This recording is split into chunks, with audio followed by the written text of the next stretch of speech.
American Family News, I'm Rusty Pugh. The Supreme Court today ruled that Colorado's ban on conversion therapy aimed at youth struggling with their sexual orientation or gender identity violates the free speech rights of a conservative Christian therapist. The 8-1 decision in favor of therapist Kaylee Childs on her claim brought under the Constitution's First Amendment is likely to have national implications. More than 20 states have similar laws.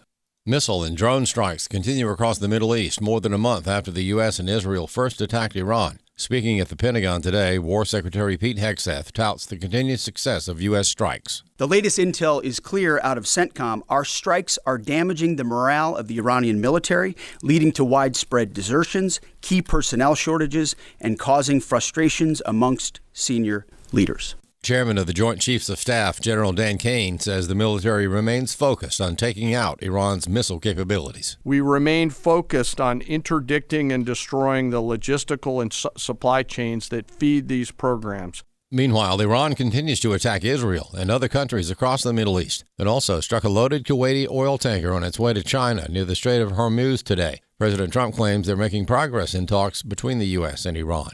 You've probably noticed you're paying a lot more for gas, and the big question is how long these prices will remain that high. AAA says the national average for gasoline has topped $4 a gallon, about $1 more than before the Iran conflict. It's the first time gas prices have been this high since 2022, following Russia's invasion of Ukraine. Though the U.S. is a net exporter of gasoline, global oil prices have been rising, and prices go up somewhat this time of year anyway as producers switch to more expensive summer blend gasoline. Bank of America says spending volumes on credit and debit cards has slowed since the Iran conflict started, and it's seeing a sharp drop in purchasing momentum for things like hotel stays, entertainment, and dining out. Ginny Coselda, Fox News. Security lines at airports are beginning to improve as some TSA workers receive paychecks amid an ongoing partial government shutdown. Brooke Taylor has the latest from George Bush Intercontinental Airport in Houston. All of this comes as President Trump instructed DHS to tap available funds to pay TSA agents. And after 45 days of working without pay, TSA workers are now finally starting to get that back pay.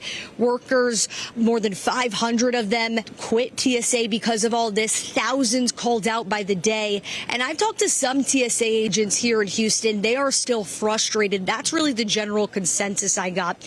Now, they're relieved about the back pay, but many are still behind on bills. They're anxious about future paychecks and getting paid on time without a real long-term solution from Congress. Family Research Council continues its work to get Pray, Vote, Stand chapters across the country.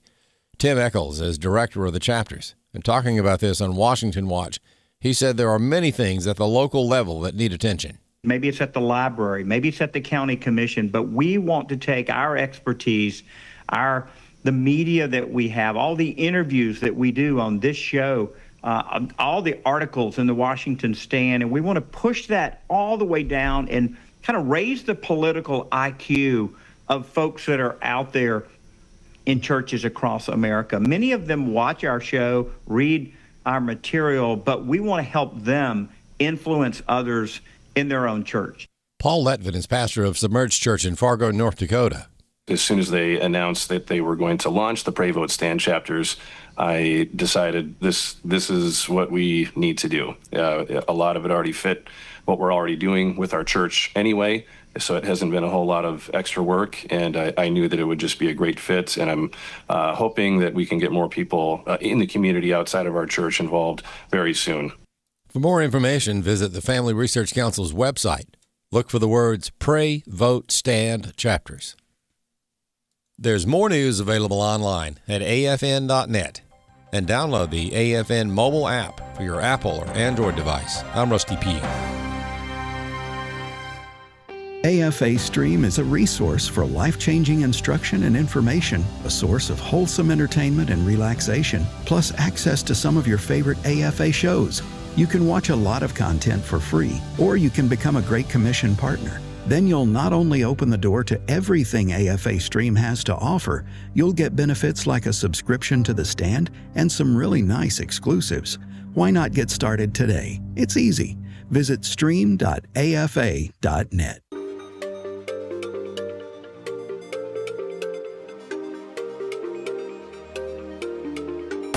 we inform. Religious freedom is about people of faith being able to live out their faith, live out their convictions, no matter where they are. We equip. Sacred honor is the courage to speak truth, to live out your free speech. We also rejoice in our sufferings because we know that suffering produces perseverance, perseverance, character, and character, hope. This is At the Core on American Family Radio. Welcome to At the Core with Walker Wildmon and Rick Green. I'm Rick Green, America's Constitution Coach. Thanks for joining me on this Tuesday. We got a couple of big headlines from the Supreme Court we got to talk about. One from a decision we just got this morning. Another one, the hearing tomorrow, that could be a seismic shift in the definition of citizen and birthright citizenship and anchor babies and all of those things. So that's a big one. We got to talk about that and got to be watching for that tomorrow. Probably won't get a decision on that for a couple of months, maybe June, July, somewhere in there. But we did get a decision today already on this conversion therapy. Just the nonsense of states actually saying that a therapist, even a pastor, I mean, you can't actually counsel someone away from literally what was a mental illness just a few years ago. So if someone comes to you and they're not sure whether they're a man or a woman, they come to you and they're struggling with these things, and for you to actually counsel them in a biblical way, or frankly in a scientific way, about the biology of their body, or even in the issue of homosexuality, to be able to, somebody struggling with same-sex attraction, what do you do as a therapist? Are you allowed to counsel them away from that, just like you would any other harmful activity or sin, and give them the best advice possible and help them through that? Well, no, not according to these leftist states. If you counsel in any way that prevents them from wanting to mutilate their body or enter into what is clearly by all scientific data bad for their mental health and bad for their body, then somehow you're the bad guy. Well, thankfully, the Supreme Court has found some sanity and has struck down Colorado's ban on what they call conversion therapy. So they make it sound like, we're hooking up electrodes to your brain and shocking you and other things that the worst possible conjured up images, when they're actually just giving good advice and good counsel. And anyway, Colorado had a ban on this, and so the court has. I haven't read this entire decision. So I'm going off of what Epic Times said about it, and just memory of when some of this stuff was being fought a year or two ago. But they base this on free speech, which, I get it. I mean, you got to have some peg to hang the coat on, and something to base your decision on. But it's more than just free speech. It's freedom of religion. It's freedom of association, being able to counsel with the people that share your values, and you should be able to speak to those things. So I guess free speech is the main thing, but it just seems weird that it's free speech in the privacy of a therapy session. But anyway, I haven't read the whole opinion. I'm sure Gorsuch ties all that together. Neil Gorsuch wrote the opinion. 8-1 should have been unanimous, of course. On one hand, we could be surprised that two of the crazy leftist people on the court found an acorn. Blind squirrels do find acorns once in a while. But then also be not surprised, I don't know, surprised that Ketanji Brown Jackson, if she doesn't know what a woman is, certainly doesn't want you counseling someone on what a woman is. I mean, I guess that's what it comes down to. It's a little bit comical. So even that blind squirrel couldn't find an acorn in this case. But it is definitely a decision to celebrate. This is a very, very good decision from the Supreme Court for a lot of reasons. Just, I guess if we step back for a second and think about how this decision will impact the world and our country, think about how many young people right now are in need of this kind of counseling. Think about the number of children that have had the onslaught of this, not only the sexual deviancy stuff, but the gender insanity. And that is the right word. I know some people are offended by that, but gender dysphoria is a mental illness. And what they've done is they've planted this poison in the minds of millions and millions of kids over the last 10, 12, 15 years. And those kids are now struggling with whether or not they're in the wrong body and all this ridiculous stuff that has been planted in their mind. And so they need good counsel. They need good therapy. They need good, people that can help guide them through this and walk them out of it.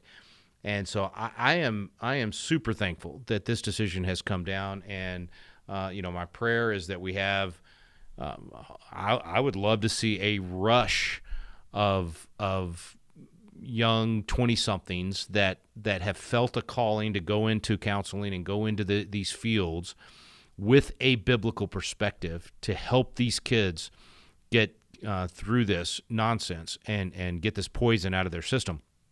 I would hope that this Supreme Court case would open the floodgates of those. So if that's you, if you felt kind of an inkling, a draw to help people through these kind of things, to do biblical counseling, then answer that call because we need you and these kids need you. And now the Supreme Court has basically said, yes, you can counsel them in truth and you can give them a biblical perspective and help them steer away from this poison, this disease that has been planted in their minds.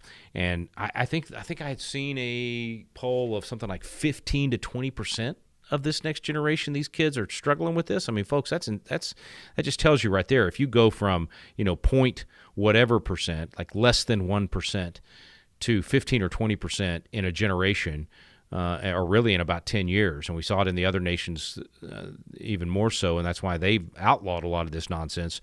Then you know that it is susceptible. It is something that it's like any other sin. I mean, as Christians, we can take that perspective and we recognize that it's any other sin. You plant that sin, you expose that sin more and more to somebody. They're going to be drawn to it, and they're going to be confused by it. It's very much what Satan did in the garden. With all of the questions. I'm just asking questions. I can hear Satan saying that now as the serpent. Hey, Adam and Eve, I'm just asking questions. Anyway, what it does is it opens the door to that sin. And so anyway, I'm excited about this decision. I'm thankful. I think it's great that it was so nearly unanimous 8-1, and I hope that it is a step in the right direction to reverse the insanity of the last. It's really just been the last 10 or 12 years. I mean, this stuff's been at work for 40 or 50 years, but in the last 10 or 12 years, it became mainstream. It became more popular for you to say, I'm not sure I'm a boy or I'm a girl and I'm in the wrong body, and for you to do the trans thing. That just became popular. It became a way for a lot of kids to be seen and quickly get attention. It unfortunately, the social norms went the wrong direction, and it pushed people into the wrong direction. All right, so that's a good one. That was just this morning that was released. Now tomorrow it's a little bit different. Tomorrow we get the actual hearing. Won't see a decision for a couple of months. This one we're going to spend a little bit more time on today because it's a great constitutional education issue, and it has to do with birthright citizenship, which is a misnomer. It's like not a phrase that's it really was created in an effort to normalize the immigration invasion of the United States and reward people who broke the law to get here just in time to have a baby, or broke the law, got here, and then had a baby, a year or two later, and give that baby citizenship just because they're born on American soil. This is not a concept that in the history of mankind has been embraced. You normally would have to be a citizen of the state, citizen of the country that you're in. You'd have to actually trace that through the father's bloodline originally. But America embraced the idea that if either parent was a citizen, then you could have citizenship if born here. And then we bought into this insane idea that even if you're here illegally and you're born and you have a baby, that baby becomes a citizen.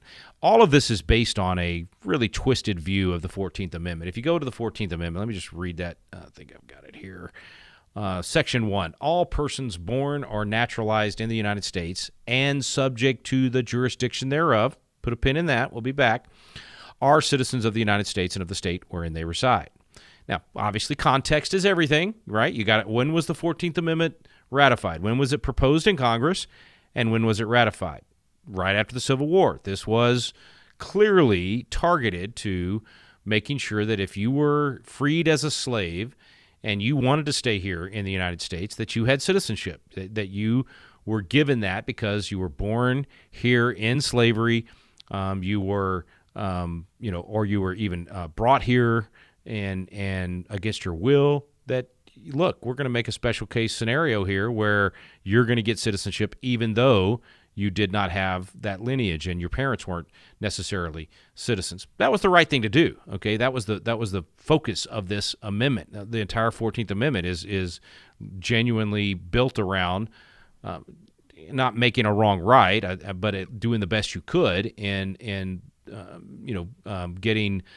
the best you could in terms of these people that were harmed by slavery, making the best case scenario for them here in the United States if they chose to stay. So that's fair. That makes sense. I'm all for that. But then to fast forward 100 years and take that language and basically ignore, like they read, this is how the left reads the 14th Amendment, Section 1. All persons born in the United States are citizens of the United States and of the state wherein they reside. That's not what it says, though.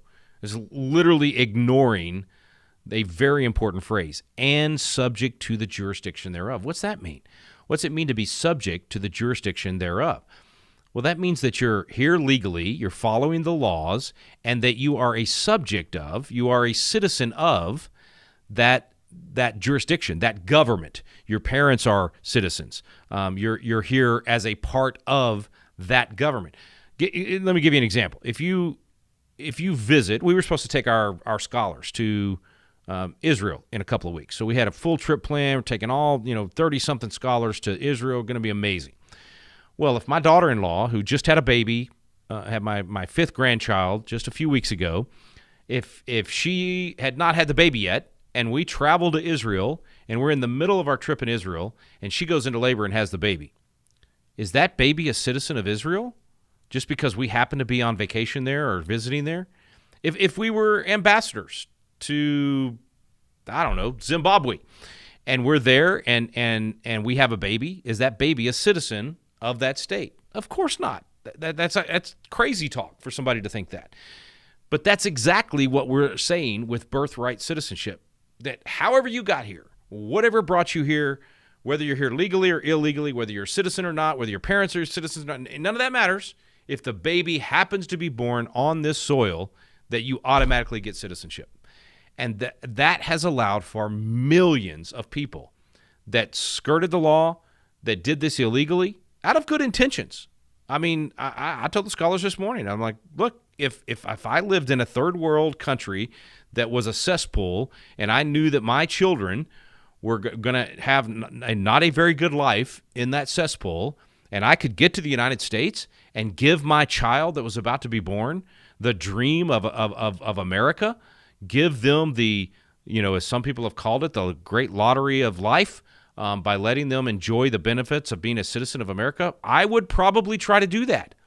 But the law should not reward me for that. And the law is made for the lawbreaker. I should not get citizenship for that baby. And so that's what this decision is all about. Are you a citizen of the United States just because the baby happens to be born on American soil, regardless of how the mom got there or the parents got there? So we'll see what the Supreme Court says. It's going to be really interesting to listen to the hearings tomorrow. I am very curious. I don't actually know.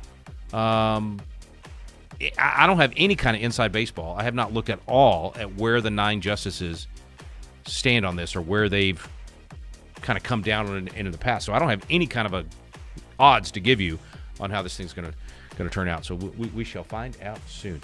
Going to take a quick break. I'm Rick Green, America's Constitution Coach. You are listening to At the Core with Walker Wildmon and Rick Green.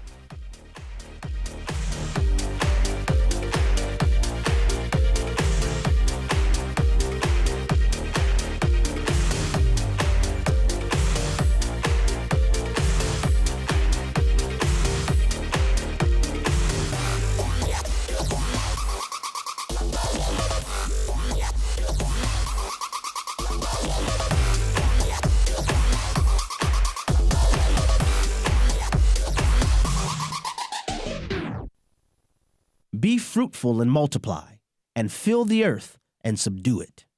My name is Abraham Hamilton III, and this is the Hamilton Minute. According to the most recent reports provided by the Center for Disease Control and Prevention, researchers looked at fertility rates for women of all age groups and ethnicities and found the nationwide rate was 16% lower than what is needed for a population to replace itself. There has been much discussion about the demographic winter in various European countries. Well, that demographic winter has reached the United States. The first command God gave mankind in Scripture was be fruitful. But man has the penchant to fancy his own ways over God's. Rejecting God's ways always carries severe consequences. Listen each weekday from 5 to 6 p.m. Central for the Hamilton Corner with Abraham Hamilton III, Public Policy Analyst for the American Family Association. He is risen. He is risen indeed. Hey, it's Bible League International, and in this season of Easter, most of us can go to Mark 16 and read where the angel says to Mary, "You're looking for Jesus, but he's not here. He's risen indeed." But you know, that's not true for most evangelical Christians who live in the regions of Asia, Africa, the Middle East, and Latin America. They've never read those scriptures in their own Bible. Why? They don't own one because of corrupt governments and majority religions that do everything to stop the advance of the gospel. But it's also because of the mighty move of God. You know, this is where Christianity is growing fastest in the world, but we know at Bible League that as many as 9 of 10 Christians have no access to the Bible. It is so important for the Bible to be made available in whatever languages that are needed by people to be able to have in their hand and to read it. AFR and Bible League have a goal to bless 4,000 Bible-less believers this Easter. You've done it for 1,000. We've got 3,000 to go. So at $5 a Bible, $100 sends 20. Will you give at sendbiblesnow.org? Sendbiblesnow.org. And would you do it by April 5th? God's hand has been upon this nation from the beginning. Evidence of our spiritual heritage is obvious and inspiring if you know where to look. For many years, the Wildmon family has led spiritual heritage tours to Washington, D.C. and Colonial Williamsburg. And this year, they're adding the city of Boston. With the help of historian Stephen McDowell of the Providence Foundation, spiritual heritage tours in June and September will reveal God's amazing blessings upon the United States. In June, Tim Wildmon leads a tour of Washington, D.C., including George Washington's Mount Vernon. He'll lead another tour to Colonial Williamsburg in September. And Wesley and Walker will lead a tour to Boston, also in September. For dates, costs, and all the details, go to the website wildmangroup.com. That's wildmangroup.com. You'll see evidence of God's touch on our nation going back 250 years. Visit wildmangroup.com for all the information and to register, and we hope to see you on a spiritual heritage tour. This is At the Core on American Family Radio with your host, Rick Green.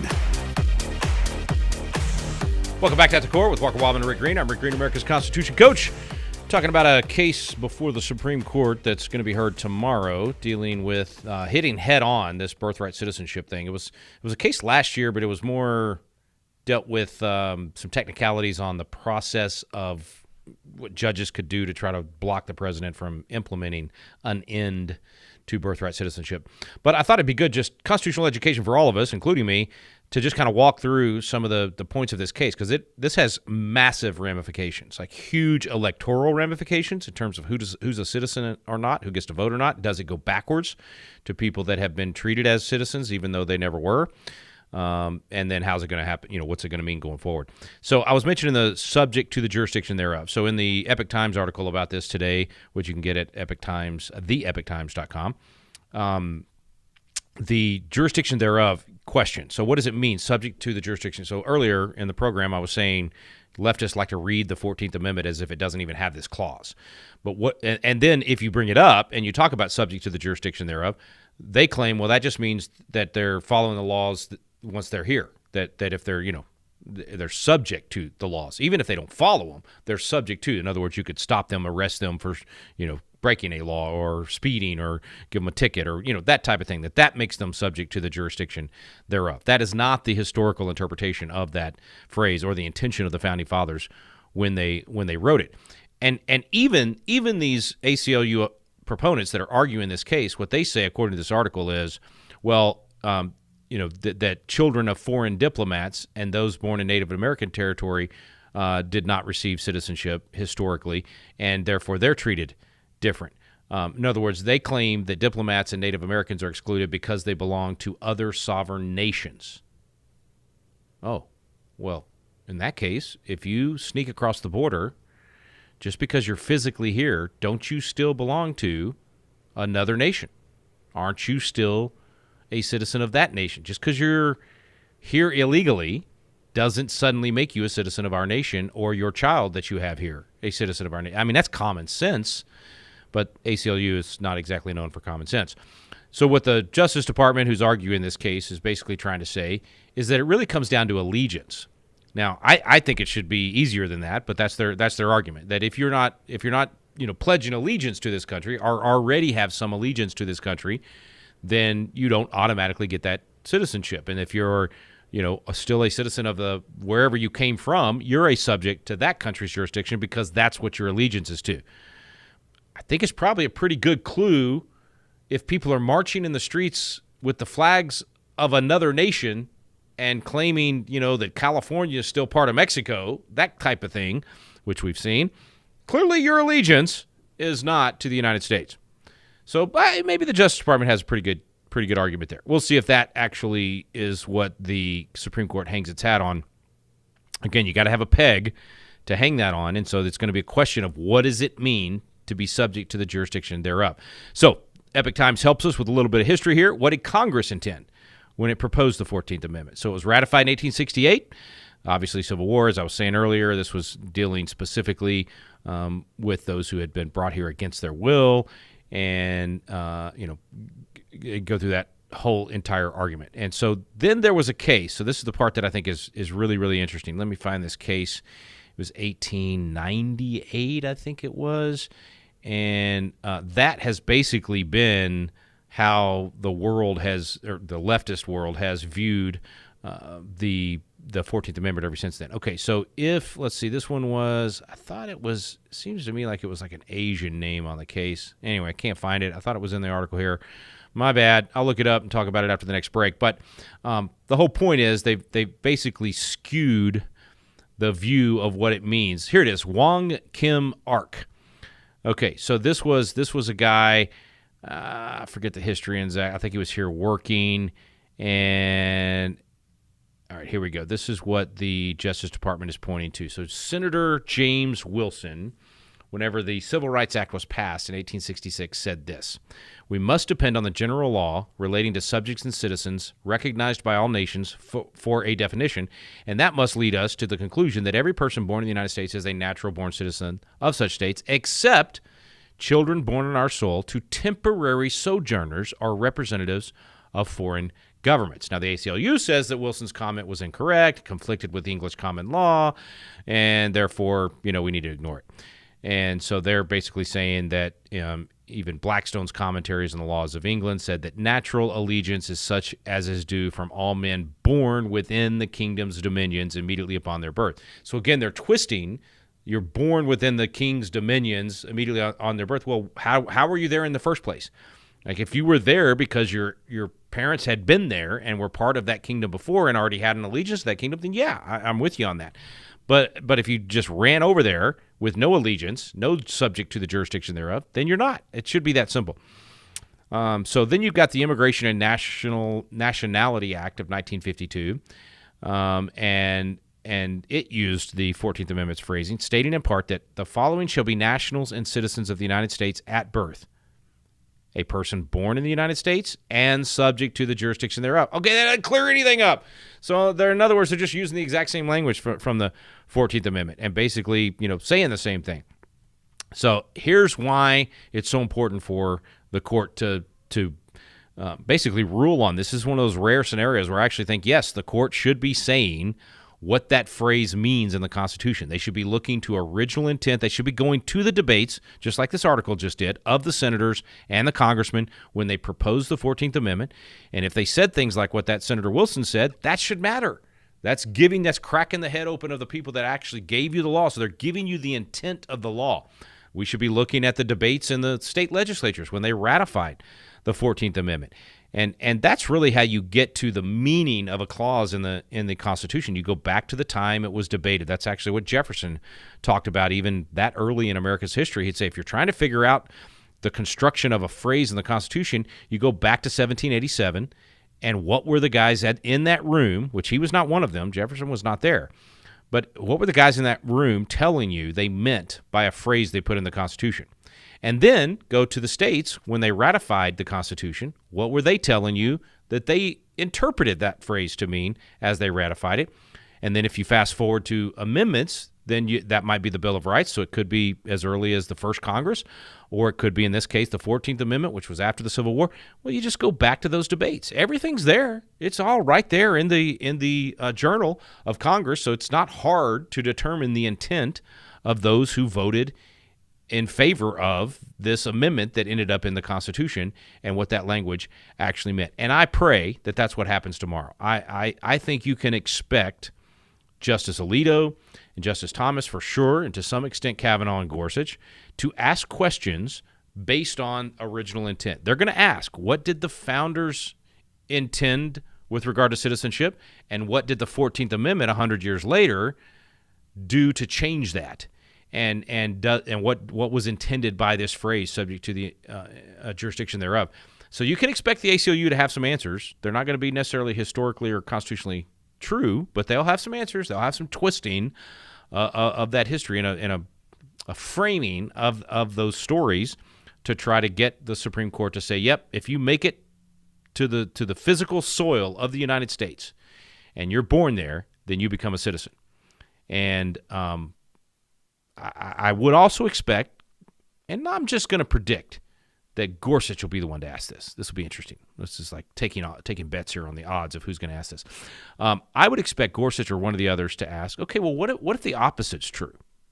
What if you're an American citizen, you got 5 generations of American citizenship, and you travel abroad, and your baby is born in Italy, or in, like I said earlier, Zimbabwe, or Nigeria, or wherever it might be? Does that mean your baby's not an American citizen because you happen to be traveling when the baby was born? What happens if you're on the difference between if you're in an embassy, if you're on embassy soil, which is considered to be our soil, or you're just, out at a local vineyard in Italy and the baby is born? Okay, do they not now get American citizenship? I mean, clearly the answer, the logical and historical answer would be, of course they're a citizen. They just happen to be traveling. Why? Because they're still subject to the jurisdiction thereof. I think that's going to be a really interesting conversation.